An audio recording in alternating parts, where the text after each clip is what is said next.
أنت الرحمن يا الله، أنت الرحيم يا الله، أنت السلام يا الله، أنت العزيز يا الله، أنت القدوس يا الله، أنت الجبار يا الله.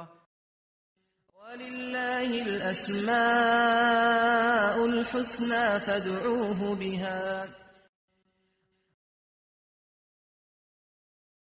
نحمده ونصلي على رسوله الكريم، أما بعد، فأعوذ بالله من الشيطان الرجيم. بسم الله الرحمن الرحيم. رب اشرح لي صدري ويسر لي أمري واحلل عقدة من لساني يفقهوا قولي. ناظرین، پروگرام اللہ کے خوبصورت نام کے ساتھ آپ کی خدمت میں حاضر ہیں۔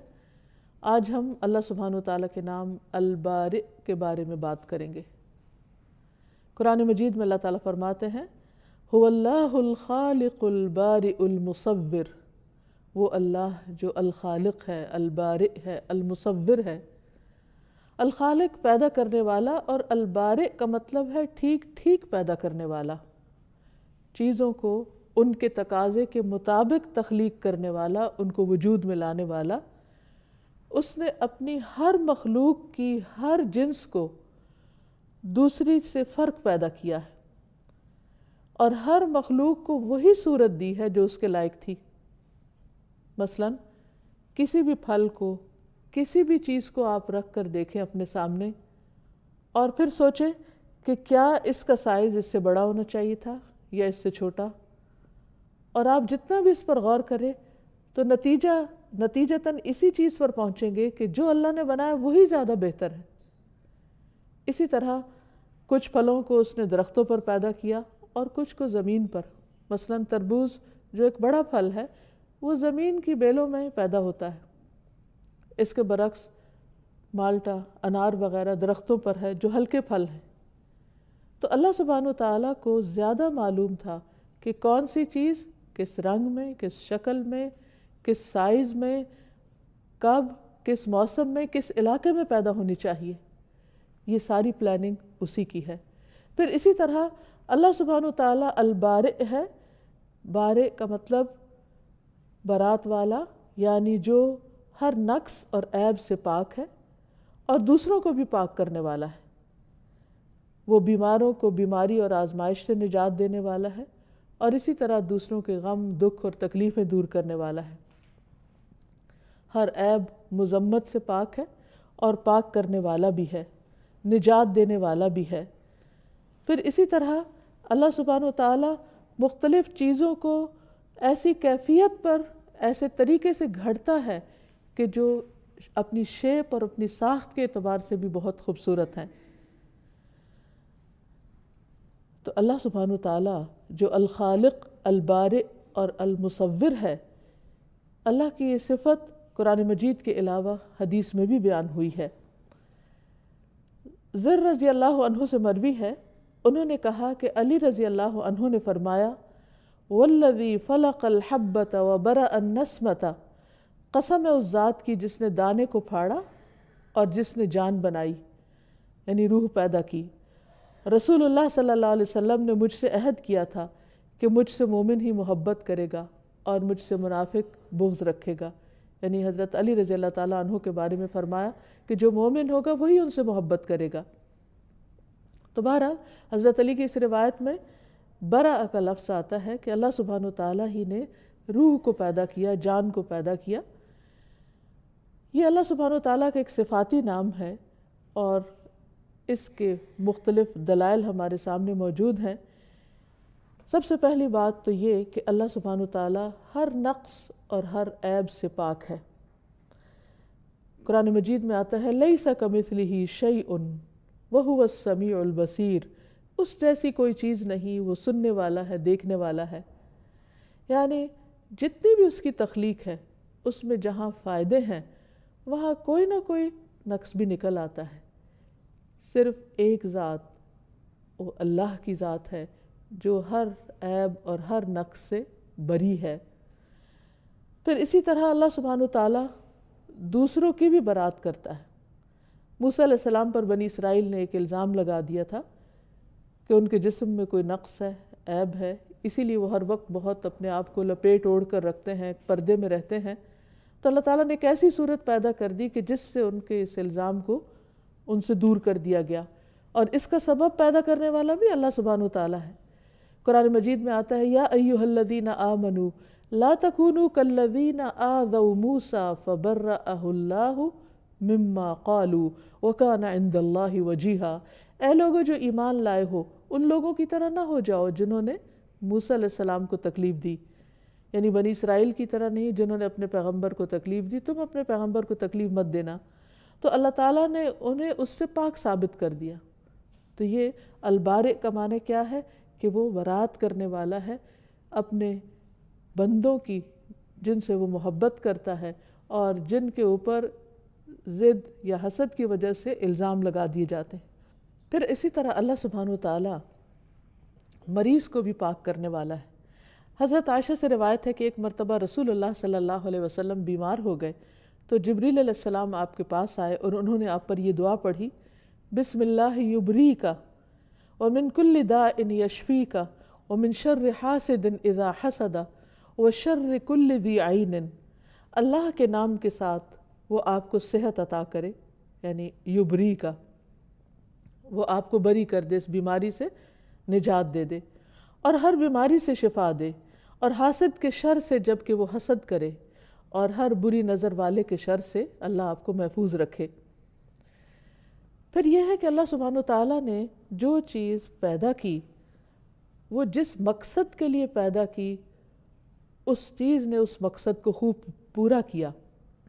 تو ابرأ کا معنی ہوتا ہے کسی چیز کو جس غرض و غایت سے بنایا جائے، جس مقصد کے تحت بنایا جائے، وہ اس کے لائق بھی ہو.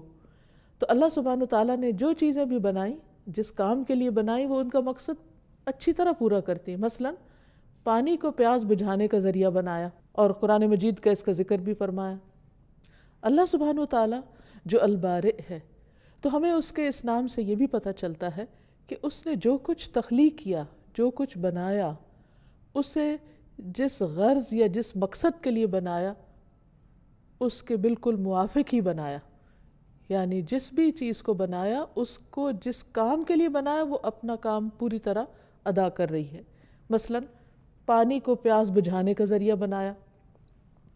قرآن مجید میں اللہ تعالیٰ فرماتے ہیں وَمَا يَسْتَوِي الْبَحْرَانِ هَذَا عَذْبٌ فُرَاتٌ سَائِغٌ شَرَابُهُ وَهَذَا مِلْحٌ أُجَاجٌ وَمِن كُلٍّ تَأْكُلُونَ لَحْمًا طَرِيًّا وَتَسْتَخْرِجُونَ حِلْيَةً تَلْبَسُونَهَا وَتَرَى الْفُلْكَ فِيهِ مَوَاخِرَ لِتَبْتَغُوا مِن فَضْلِهِ وَلَعَلَّكُمْ تَشْكُرُونَ.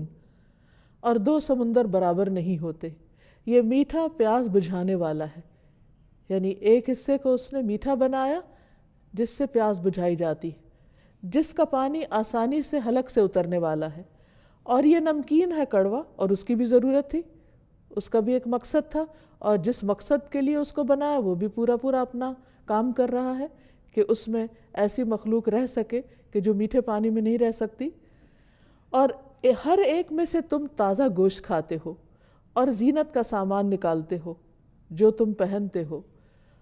اور تو اس میں کشتیوں کو دیکھتا ہے، پانی کو چیرتی ہوئی چلنے والی ہیں، یعنی سمندر اس لیے بھی بنائے کہ اس کے اوپر سفر کیا جا سکے، کشتیاں چل سکیں، تاکہ تم اس کے فضل میں سے حصہ تلاش کرو اور تاکہ تم شکر ادا کرو. یعنی ایک ہی چیز ہے اور اس کے بے شمار فائدے ہیں، اور یہ فائدے ہمیں تو بعد میں معلوم ہوئے ہیں، لیکن اللہ سبحانہ وتعالیٰ نے ان چیزوں کی تخلیق سے پہلے ہی ان کے مقاصد متعین کر دیے، اور ہر چیز اپنا اپنا مقصد بخیر و خوبی انجام دے رہی ہے. پھر اسی طرح اللہ سبحانہ وتعالیٰ نے ستارے بنائے. ستارے روشنی کا کام بھی دیتے ہیں لیکن وہ علامات بھی ہیں. قرآن مجید میں اللہ تعالیٰ فرماتے ہیں وَأَلْقَى فِي الْأَرْضِ رَوَاسِيَ أَن تَمِيدَ بِكُمْ وَأَنْهَارًا وَسُبُلًا لَعَلَّكُمْ تَهْتَدُونَ وَعَلَامَاتٍ وَبِالنَّجْمِ هُمْ يَهْتَدُونَ أَفَمَن يَخْلُقُ كَمَن لَّا يَخْلُقُ أَفَلَا تَذَكَّرُونَ وَإِن تَعُدُّوا نِعْمَةَ اللَّهِ لَا تُحْصُوهَا إِنَّ اللَّهَ لَغَفُورٌ رَّحِيمٌ. اور اس نے زمین میں پہاڑ گار دیے تاکہ وہ تمہیں ہلا نہ دے، اور نہریں اور راستے بنائے تاکہ تم منزل تک پہنچ جاؤ، اور علامات بنائیں، اور ستاروں کے ساتھ وہ راستہ معلوم کرتے ہیں۔ تو کیا وہ جو پیدا کرتا ہے اس کی طرح ہے جو پیدا نہیں کرتا؟ یعنی خالق اور مخلوق کہیں برابر بھی ہو سکتے ہیں؟ ہرگز نہیں۔ کیا پھر تم نصیحت حاصل نہیں کرتے؟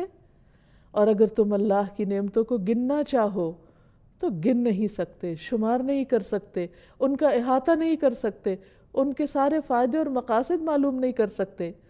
بے شک اللہ یقیناً بے حد بخشنے والا، نہایت مہربان ہے۔ پھر اسی طرح زمین کی تخلیق کے بارے میں فرمایا کہ کس طرح اس کو بیج اگانے کے لائق بنایا۔ زمین کو اس طریقے پر پیدا کیا کہ جو انسان کے لیے پیداوار اگا سکے۔ وَآیَةٌ لَهُمُ الْأَرْضُ الْمَيْتَةُ أَحْيَيْنَاهَا وَأَخْرَجْنَا مِنْهَا حَبًّا فَمِنْهُ يَأْكُلُونَ وَجَعَلْنَا فِيهَا جَنَّاتٍ مِّن نَخِيلٍ وَأَعْنَابٍ وَفَجَّرْنَا فِيهَا مِنَ الْعُيُونِ لِيَأْكُلُوا مِن ثَمَرِهِ وَمَا عَمِلَتْهُ أَيْدِيهِمْ أَفَلَا يَشْكُرُونَ سُبْحَانَ الَّذِي خَلَقَ الْأَزْوَاجَ كُلَّهَا مِمَّا تُنبِتُ الْأَرْضُ وَمِنْ أَنفُسِهِمْ وَمِمَّا لَا يَعْلَمُونَ۔ اور ایک نشانی ان کے لیے مردہ زمین ہے، ہم نے اسے زندہ کیا، یعنی بارش برسا کر، اور اس سے غلہ نکالا اور وہ اسی میں سے کھاتے ہیں، اور ہم نے اس میں کھجوروں اور انگوروں کے کئی باغ بنائے اور ان میں کئی چشمے پھوڑ نکالے تاکہ وہ اس کے پھل کھائیں، حالانکہ اسے ان کے ہاتھوں نے نہیں بنایا۔ یعنی جو کچھ یہ کھا رہے ہیں، جو کچھ یہ استعمال کر رہے ہیں، یہ کسی انسان کی بنائی ہوئی چیز نہیں ہے۔ پھر کیا وہ شکر ادا نہیں کرتے؟ یعنی اصل کام انسان کا کیا تھا کہ وہ ان سب نعمتوں کو استعمال کر کے اللہ کا شکر ادا کرے اور اس کی فکر کرے، لیکن بندے اپنے حصے کا کام نہیں کرتے تو بھی اللہ سبحانہ تعالیٰ کو کچھ فرق نہیں پڑتا۔ فرمایا پاک ہے وہ جس نے سب کے سب جوڑے پیدا کیے ان چیزوں سے جنہیں زمین اگاتی ہے، اور خود ان میں سے اور ان چیزوں سے جنہیں وہ جانتے نہیں۔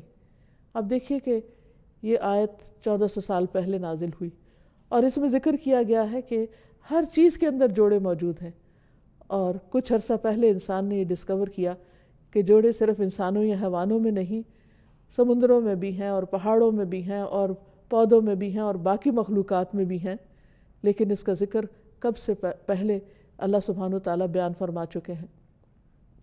تو اس سے یہ پتہ چلتا ہے کہ اللہ سبحانہ تعالیٰ نے جس چیز کو جس مقصد کے لیے پیدا کرنا تھا اسی کے لیے پیدا کیا، اور پھر وہ چیز مقصد پورا بھی کر رہی ہے، اور کس طرح اس کو جوڑوں کی شکل میں بنایا تاکہ وہ بہتر طور پر کام کر سکے۔ پھر اسی طرح بعض جانوروں کو بعض کی غذا کا ذریعہ بنایا، خود انسانوں کی غذا کا ذریعہ بنایا۔ فرمایا وَإِنَّ لَكُمْ فِي الْأَنْعَامِ لَعِبْرَةً نُسْقِيكُم مِّمَّا فِي بُطُونِهِ مِن بَيْنِ فَرْثٍ وَدَمٍ لَبَنًا خَالِصًا سَائِغًا لِلشَّارِبِينَ، اور بلا شبہ تمہارے لیے چوپاؤں میں یقیناً بڑی عبرت ہے۔ ہم ان چیزوں میں سے جو ان کے پیٹوں میں ہیں، گوبر اور خون کے درمیان سے تمہیں خالص دودھ پلاتے ہیں۔ سوچے انسان کہ جانور کیا کھاتا ہے اور کس طرح اس کے اندر وہ پروسیس ہوتا ہے اور کس شکل میں وہ باہر آتا ہے۔ یعنی اگر انسان دودھ پیتے ہوئے ایک لمحے کے لیے بھی اللہ سبحانہ وتعالیٰ کی اس قدرت پر غور کرے کہ یہ آیا کہاں سے ہے، یہ بنا کیسے ہے، تو انسان کی عقل حیران ہو جائے اور وہ واقعی اپنے الہ کو پہچان کر اس کے آگے جھک جائے۔ اور پھر فرمایا کہ یہ دودھ جو خالص دودھ پلاتے ہیں جو پینے والوں کے لیے حلق سے آسانی سے اتر جانے والا ہے، یعنی اس کا پینا بھی کچھ مشکل نہیں، اس کے اندر ایک لذت رکھی، غذائیت رکھی۔ پھر پھلوں کو بطور رزق بنایا، پھر مختلف رنگوں کے شہد کو شفا کا ذریعہ بنایا۔ یخرج من بطونها شراب مختلف الوانہ فیہ شفاء للناس ان فی ذلک لآیۃ لقوم یتفکرون۔ ان کے پیٹوں سے پینے کی ایک چیز نکلتی ہے، یعنی مکھی کے پیٹ سے، جس کے رنگ مختلف ہیں، اس میں لوگوں کے لیے شفا ہے، بلا شبہ اس میں لوگوں کے لیے یقیناً ایک نشانی ہے جو غور و فکر کرتے ہیں۔ پھر اسی طرح اللہ سبحانہ تعالیٰ نے مختلف کاموں کی مناسبت سے مختلف شکلوں میں مخلوق کو پیدا کیا، کسی کو رینگنے والا بنایا، کسی کو دوڑنے والا بنایا، کسی کو اڑنے والا بنایا۔ فرمایا وَمِنَ الْأَنْعَامِ حَمُولَةً وَفَرْشًا كُلُوا مِمَّا رَزَقَكُمُ اللَّهُ وَلَا تَتَّبِعُوا خُطُوَاتِ الشَّيْطَانِ إِنَّهُ لَكُمْ عَدُوٌّ مُبِينٌ، اور چوپاؤں میں سے کچھ بوجھ اٹھانے والے اور کچھ زمین سے لگے ہوئے ہیں، کھاؤ اس میں سے جو اللہ نے تمہیں رزق دیا ہے، اور شیطان کے قدموں کے پیچھے نہ چلو، بلا شبہ وہ تمہارا کھلا دشمن ہے۔ واللہ خلق کل دابۃ من ماء فمنهم من يمشي على بطنه ومنهم من يمشي على رجلين ومنهم من يمشي على أربع يخلق الله ما يشاء ان اللہ على كل شيء قدیر۔ اور اللہ نے ہر چلنے والا جاندار ایک قسم کے پانی سے پیدا کیا۔ ان میں سے کوئی وہ ہے جو اپنے پیٹ کے بل چلتا ہے، کوئی وہ ہے جو 2 پاؤں پہ چلتا ہے، اور ان میں سے کوئی وہ ہے جو 4 پہ چلتا ہے۔ اللہ پیدا کرتا ہے جو وہ چاہتا ہے، یقیناً اللہ تعالیٰ ہر چیز پر خوب قدرت رکھتا ہے۔ یہ ہے اللہ البارئ، جس نے مختلف کاموں کی مناسبت سے مختلف شکلوں میں مخلوق کو پیدا کیا اور ہر ایک کو الگ تشخص عطا کیا، مخصوص شکل دی، مخصوص سائز دیا۔ کچھ کو اڑنے والا بنایا، کچھ کو تیرنے والا بنایا، کچھ کو رینگنے والا بنایا، کچھ کو دوڑنے والا بنایا۔ یہ سب کچھ اللہ رب العزت ہی کی تقسیم ہے، اور جیسی اس کی پروگرامنگ تھی اس کے مطابق اس نے ہر چیز کو وجود عطا کیا۔ اللہ سبحانہ وتعالیٰ ان تمام چیزوں پر غور و فکر کی دعوت بھی دیتے ہیں۔ اللہ تعالیٰ فرماتے ہیں افلا ينظرون الى الابل کیف خلقت، کیا وہ اونٹوں کی طرف نہیں دیکھتے کہ وہ کیسے پیدا کیے گئے؟ یعنی اللہ سبحانہ وتعالیٰ کی قدرت پر غور تو کریں۔ وَإِلَى السَّمَاءِ كَيْفَ رُفِعَتْ، آسمان کی طرف نہیں دیکھتے کہ کیسے وہ بلند کیا گیا۔ وَإِلَى الْجِبَالِ كَيْفَ نُصِبَتْ، اور پہاڑوں کی طرف نہیں دیکھتے کہ کس طرح وہ نصب کیے گئے، کہ پہاڑ میخوں کی طرح، کیلوں کی طرح زمین کے اندر گاڑ دیے گئے، جن کے 2 حصے زمین کے اندر ہیں اور ایک حصہ باہر ہے، اور اس سے زمین کو تھام لیا گیا کہ وہ انسانوں کو لے کر لڑھک نہ جائے، اور زمین پر ایک اس کی وجہ سے قرار ہے کہ انسان ہر کام آرام سے کر سکتا ہے۔ وَإِلَى الْأَرْضِ كَيْفَ سُطِحَتْ، اور یہ زمین کی طرف نہیں دیکھتے کہ کس طرح پھیلا دی گئی، کہ اس پر چلنا پھرنا انسان کے لیے کتنا آسان ہے۔ پھر اسی طرح آپ دیکھیے کہ جانوروں کے اندر مختلف ان کی اسپیشیز اور ان کے رنگ، نسل، شکل کے فرق کے علاوہ ان میں پھر تھوڑے تھوڑے فرق کے ساتھ مختلف چیزیں بھی پیدا کی۔ اللہ سبحانہ وتعالیٰ نے ہر جانور کا الگ مقصد بھی بنایا، اور صرف ایک نہیں، ایک ہی جانور کے کئی کئی فائدے ہمیں عطا کیے۔ فرمایا وَالْأَنْعَامَ خَلَقَهَا لَكُمْ فِيهَا دِفْءٌ وَمَنَافِعُ وَمِنْهَا تَأْكُلُونَ وَلَكُمْ فِيهَا جَمَالٌ حِينَ تُرِيحُونَ وَحِينَ تَسْرَحُونَ وَتَحْمِلُ أَثْقَالَكُمْ إِلَى بَلَدٍ لَمْ تَكُونُوا بَالِغِيهِ إِلَّا بِشِقِّ الْأَنفُسِ إِنَّ رَبَّكُمْ لَرَؤُوفٌ رَحِيمٌ وَالْخَيْلَ وَالْبِغَالَ وَالْحَمِيرَ لِتَرْكَبُوهَا وَزِينَةً وَيَخْلُقُ مَا لَا تَعْلَمُونَ، اور چوپائے اس نے انہیں پیدا کیا۔ یعنی ایک چوپایا جو ہے یا ایک مویشی جانور جو ہے وہ بظاہر دیکھنے میں ایک جانور ہے، لیکن کتنے ہیں اس کے فائدے؟ تمہارے لیے ان میں گرمی حاصل کرنے کا سامان ہے، یعنی ان کی وول سے تم فائدہ اٹھاتے ہو، اور بھی بہت سے فائدے ہیں، ان سے تم کھاتے بھی ہو، یعنی ان کا دودھ وغیرہ پیتے ہو، اور پھر ان کا گوشت بھی، اور تمہارے لیے ان میں جمال ہے، خوبصورتی بھی ہے، جب تم انہیں شام کو چرا کے واپس لاتے ہو ڈھلتے سایوں میں، اور صبح جب لے کر جاتے ہو تو دور سے دیکھ کر ان کے چلنا بھی تمہیں ایک رونق بخشتا ہے، تمہارے دل کو خوش کرتا ہے، اور پھر وہ تمہارے بوجھ ایک شہر سے اٹھا کر دوسرے تک لے جاتے ہیں، جسے تم مشقت کے بغیر خود وہاں تک پہنچنے والے نہ تھے۔ یہ سب کچھ اللہ سبحانہ وتعالیٰ کی رحمت ہے۔ فرمایا ان ربکم لرؤوف الرحیم، تمہارا رب بہت ہی شفقت کرنے والا مہربان ہے۔ اور پھر مزید فرمایا کہ اس نے تمہارے لیے گھوڑے اور خچر اور گدھے سے تمہارے لیے پیدا کیے تاکہ تم ان پہ سواری کر سکو۔ اب آپ دیکھیے 3 جانور ایک دوسرے سے ملتے جلتے ہیں، لیکن تینوں کا الگ الگ کام ہے۔ گھوڑے کا اپنا کام ہے، خچر کا الگ اور گدھے کا الگ۔ اللہ سبحانہ وتعالیٰ چاہتے تھے تینوں کا ایک ہی بنا دیتے، لیکن وہ سب کام نہیں کر سکتے تھے۔ جو کام گدھا کر سکتا ہے وہ گھوڑا نہیں کر سکتا، اور جو کام گھوڑا کرتا ہے یا خچر کرتا ہے وہ گدھا نہیں کر سکتا۔ کسی کا سائز چھوٹا ہے، کسی کا بڑا ہے، کوئی تیز رفتار ہے، کوئی آہستہ چلتا ہے۔ تو یہ سب کچھ کس نے پلان کیا؟ کون جانتا تھا کہ انسان کو اپنے کاموں کے لیے کیسی کیسی سواریوں کی ضرورت ہوگی؟ اور پھر ساتھ ہی فرمایا کہ تم ان پہ سوار ہو اور زینت بھی ہے، یعنی ان میں خوبصورتی بھی ہے، تمہارا دل بھی خوش ہوتا ہے ان کو دیکھ کر، اور وہ کچھ پیدا کرے گا جو تم نہیں جانتے، یعنی آئندہ بھی وہ پیدا کرتا رہے گا۔ اور حقیقت یہ کہ سواریوں کی مختلف قسمیں جو آج انسان دیکھ رہا ہے، چند سو سال پہلے انسانوں کے علم میں نہ تھیں، اور آئندہ بھی معلوم نہیں کیا کچھ اللہ تعالیٰ پیدا کرنے والا ہے۔ پھر اسی طرح جب انسان کو اللہ سبحانہ وتعالیٰ کی اس صفت پر یقین ہو جائے، ایمان ہو جائے، تو انسان کو چاہیے کہ پھر اپنے رب سے دعا بھی کرے، کیونکہ وَلِلَّهِ الْأَسْمَاءُ الْحُسْنَى فَادْعُوهُ بِهَا، اللہ کے ہیں اچھے اچھے نام، انہیں ان ناموں کے ذریعے پکارو۔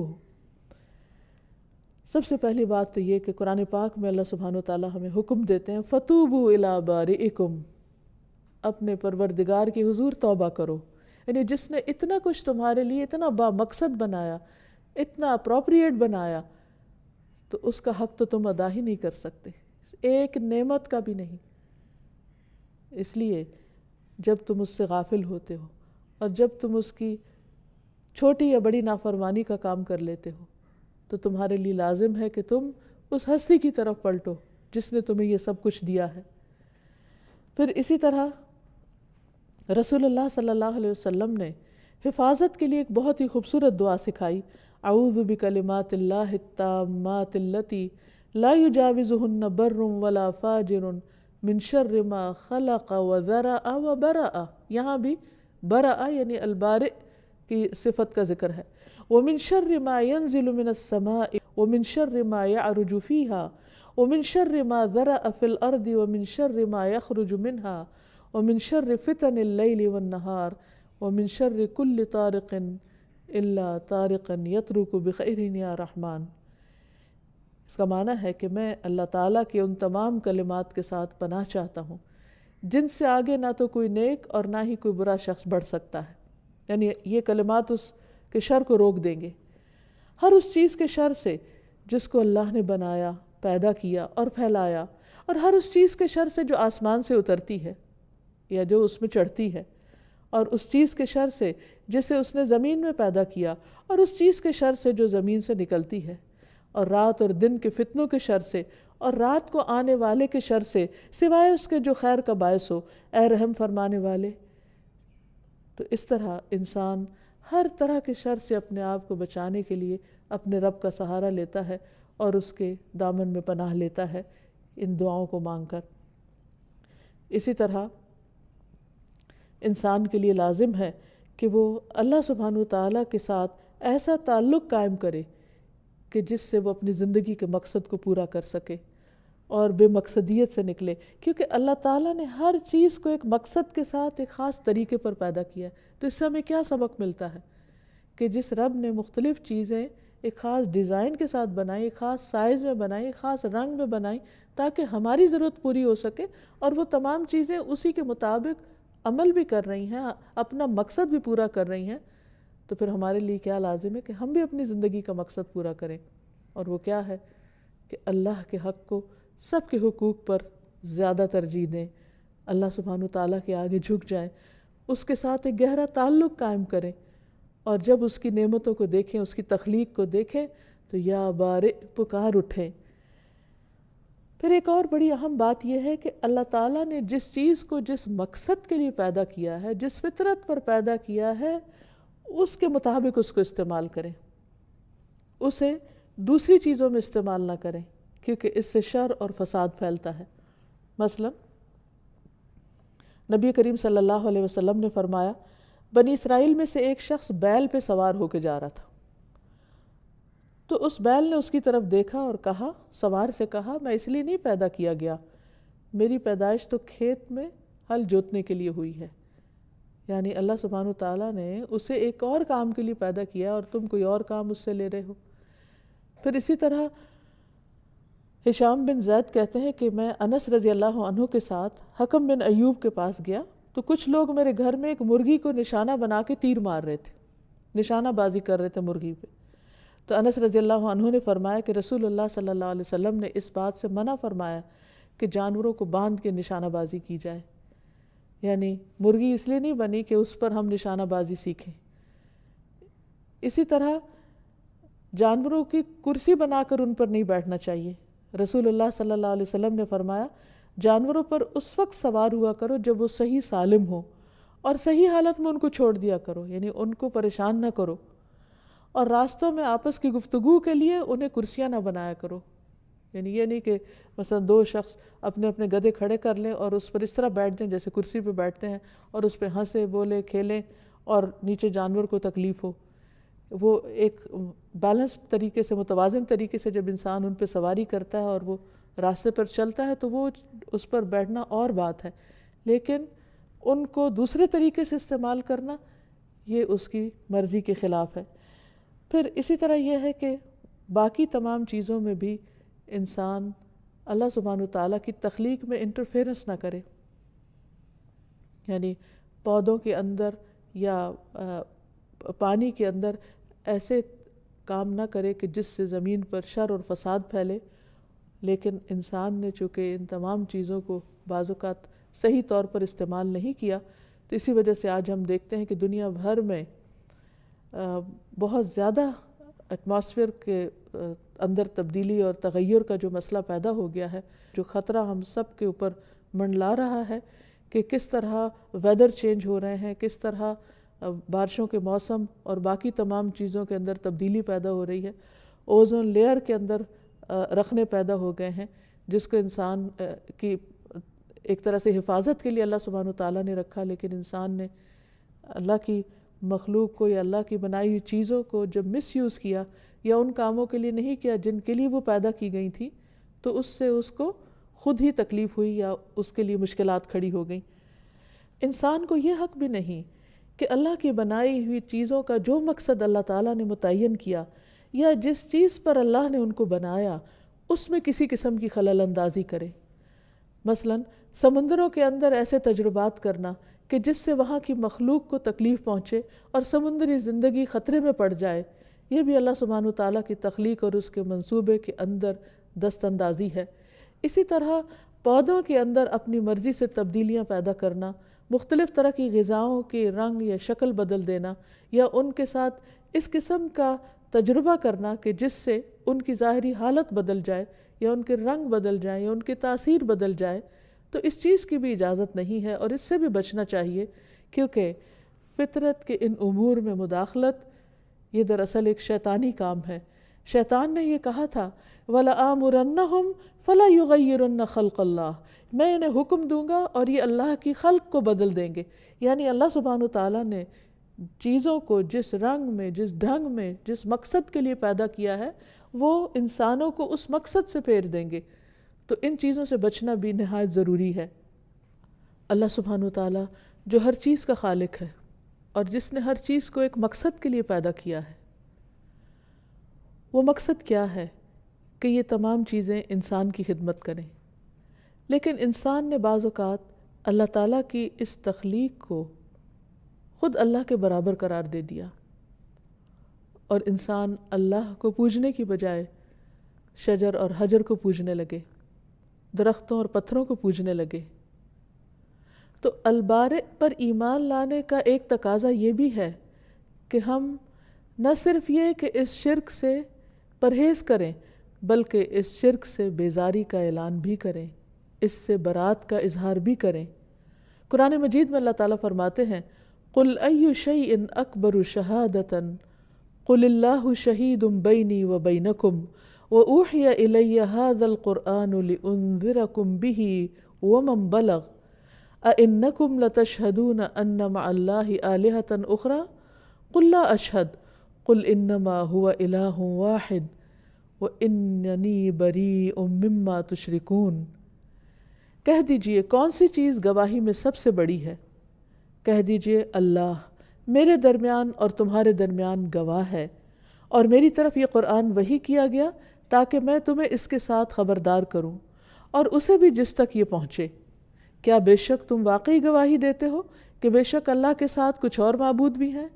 کیا واقعی عقل مانتی ہے اس بات کو کہ اللہ کی مخلوق خالق کے برابر بھی ہو سکتی ہے؟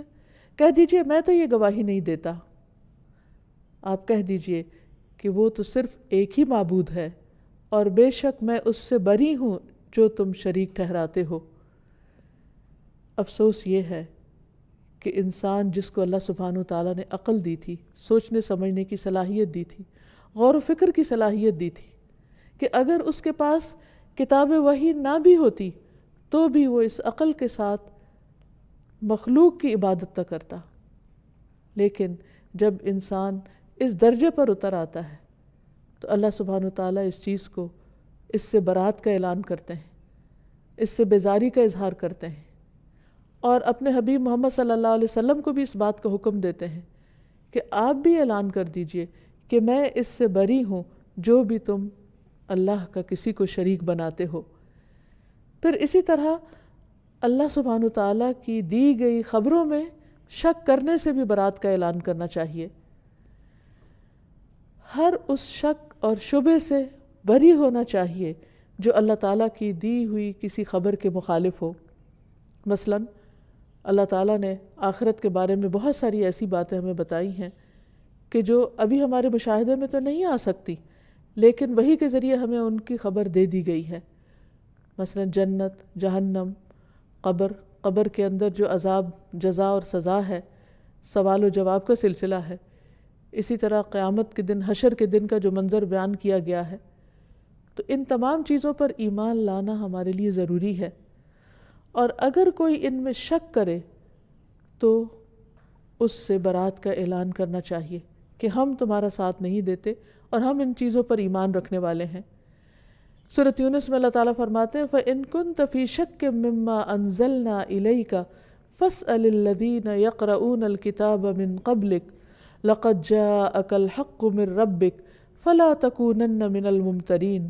پھر اگر تو اس کے بارے میں کسی شک میں ہے جو ہم نے تیری طرف نازل کیا ہے تو ان لوگوں سے پوچھ لے جو تجھ سے پہلے کتاب پڑھتے ہیں. بلا شبہ یقیناً تیرے پاس تیرے رب کی طرف سے حق آیا ہے، سو تو ہرگز شک کرنے والوں میں سے نہ ہو. یعنی آپ پورا اس پر یقین رکھیں کہ آپ کو جو کچھ بتایا گیا ہے وہ وحی الہی سے ہے اور بالکل درست معلومات پر مبنی ہے.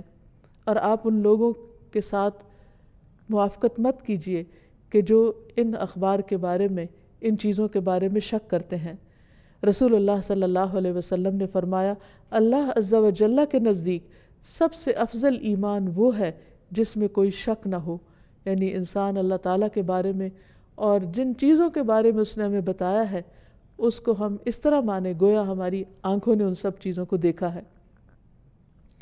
اسی طرح کچھ ایسی چیزیں ہیں کہ جن کو ماننا ہمارے ایمان کا حصہ ہے. مثلا تقدیر ہے، تو اگر کوئی شخص تقدیر کو نہ مانے تو یہ بات بھی درست نہیں، اور تقدیر کے منکر سے بھی بری ہونا ضروری ہے. یحییٰ ابن یعمر فرماتے ہیں کہ جس شخص نے سب سے پہلے تقدیر کے مسئلے میں گفتگو کی یعنی انکار کیا وہ بصرہ کا معبد الجہنی تھا. بس میں اور حمید بن عبد الرحمن ہمیری حج یا عمرے کے ارادے سے نکلے.